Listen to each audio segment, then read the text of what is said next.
আমি আপনাদেরকে একটা টাইমলাইন বলি। 48 দিনের 14 জুন থেকে 1 আগস্ট এই 2026 লিটন দাসকে নিয়ে। লিটন দাসের যে ইনজুরি ভীষণ রকম সেটা কনফিউজিং।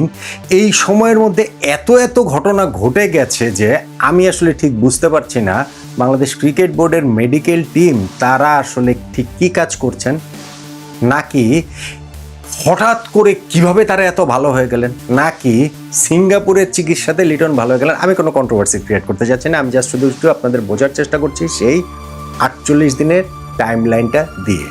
14 জুন থেকে 1 আগস্ট। 14 জুন লিটন দাস প্রথমবারের মতো মানে এই ইনজুরিটাতে তিনি পড়লেন, লেফট কাফ মাসেল ইনজুরি। এর 42 দিন পর 26 জুলাই অস্ট্রেলিয়ার বিপক্ষে যে বাংলাদেশ টেস্ট সিরিজ খেলতে যাচ্ছে 23 বছর পর, সেই জন্য প্রথম টেস্টের স্কোয়াড ঘোষণা করা হয়েছে, সেখানে লিটন দাসের নাম নেই। 14 জুন থেকে 26 জুলাই এই 42 দিনের মধ্যে লিটন দাসের ইনজুরি সারেনি, ফলে তাকে প্রথম টেস্টের দলে রাখা হয়নি। আসার জায়গা ছিল দ্বিতীয় টেস্ট, যেহেতু প্রথম টেস্ট 13 আগস্ট থেকে হবে, দ্বিতীয় টেস্ট যেহেতু 22 আগস্ট থেকে হবে, দ্বিতীয় টেস্টের দলে রাখা যেতে পারে কিনা। এই 42-এর সঙ্গে আরো 5 যোগ করেন, 47 দিনে নিয়ে যান, 31 জুলাইয়ে চলে আসেন। 31 জুলাই বাংলাদেশ জাতীয় ক্রিকেট দল অস্ট্রেলিয়ার উদ্দেশ্যে রওনা দিল। লিটন দাস মাঝখানের সময়টাতে একটা ঘটনা ঘটেছে, ওয়ানডে ফরম্যাটের ক্যাপ্টেন্সিটাও তার হাতে চলে এসেছে 2027 বিশ্বকাপ পর্যন্ত, কিন্তু অস্ট্রেলিয়াগামী বিমানে তার চড়ে ওঠা হয়নি, কেননা তার ইনজুরি তখনও সেরে ওঠে।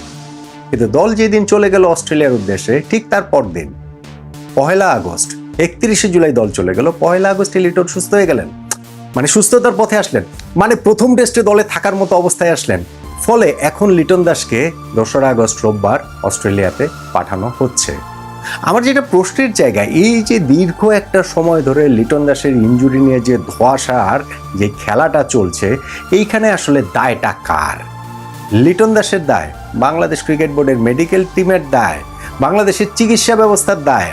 আসলে ভবিষ্যতে এই ঘটনাটা কিভাবে এরকম ঘটনা এড়ানো যায়, লিটন দাসের উদাহরণ ধরে সেটা একটুখানি আমি কথা বলতে চাই, এবং বাংলাদেশ ক্রিকেট বোর্ডের মেডিকেল টিম নিয়ে যে সিরিয়াস কোয়েশ্চেন মার্কটা আছে সেটাতেও একটুখানি আলোকপাত আমি করতে চাই।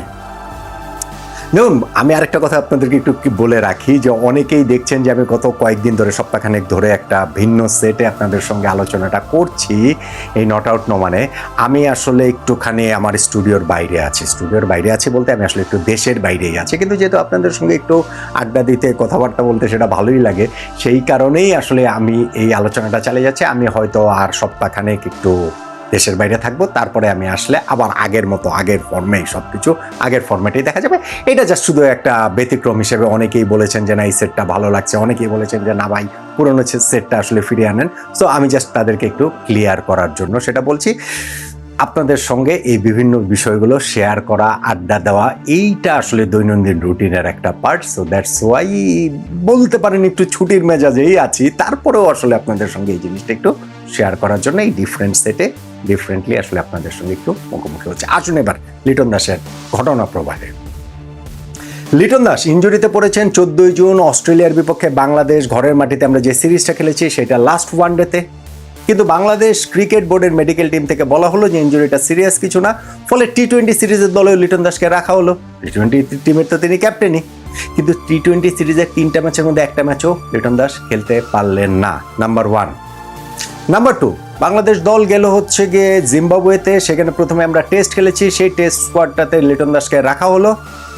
লিটন দাসকে নাম পরে সরিয়ে নিতে হয়েছে, কেননা লিটন দাস ওইরকম খেলার মতো ফিটনেস ফিরে পাননি, নাম্বার 2। নাম্বার 3-তে আসেন, এরপরে ওয়ানডে সিরিজে বলা হলো যে না লিটন দাস খেলবেন, দ্বিতীয় ওয়ানডেতে খেলবেন, এরকম কথা আমাদেরকে আসলে জানানো হলো। লিটন দাসকে জিম্বাবুয়েতে উড়িয়েও নিয়ে যাওয়া হলো, কিন্তু লিটন দাস খেলতে পারলেন না, তাকে জিম্বাবুয়ে থেকে আবার বাংলাদেশে ফেরত পাঠিয়ে দেয়া হলো। নাম্বার 4, টি-20 সিরিজ জিম্বাবুয়ের বিপক্ষে যে আমরা খেলেছি সেইখানটা তো লিটন দাস ছিলেন না।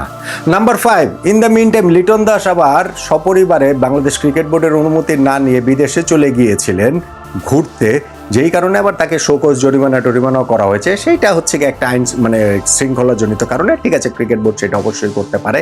কিন্তু ধরেন একজন ক্রিকেটার, তার ইনজুরির এই অবস্থা, তার রিহ্যাবের কি অবস্থায় রয়েছে, তিনি খেলতে পারছেন না, এই সিরিজে টি20 টেস্ট, ওয়ান ডে, এই সিরিজ, পরের সিরিজ, এত কিছু করছেন, ক্রিকেট বোর্ডের অনুমতি না নিয়ে তিনি বিদেশে চলে গেছেন, যেইটা সকল চুক্তিভুক্ত ক্রিকেটারের সিরিজ না থাকলেও অবশ্যই অনুমতি নিতে হয়। লিটন দাস আজকে 11-12 বছর ন্যাশনাল টিমে খেলছেন, তিনি এটা জানেন না। আমাদের মানে বিভিন্ন এখন তো 2টা ফরম্যাটেরই তিনি ক্যাপ্টেন, বিষয়টা তার তা না। সো এই জায়গাটাতে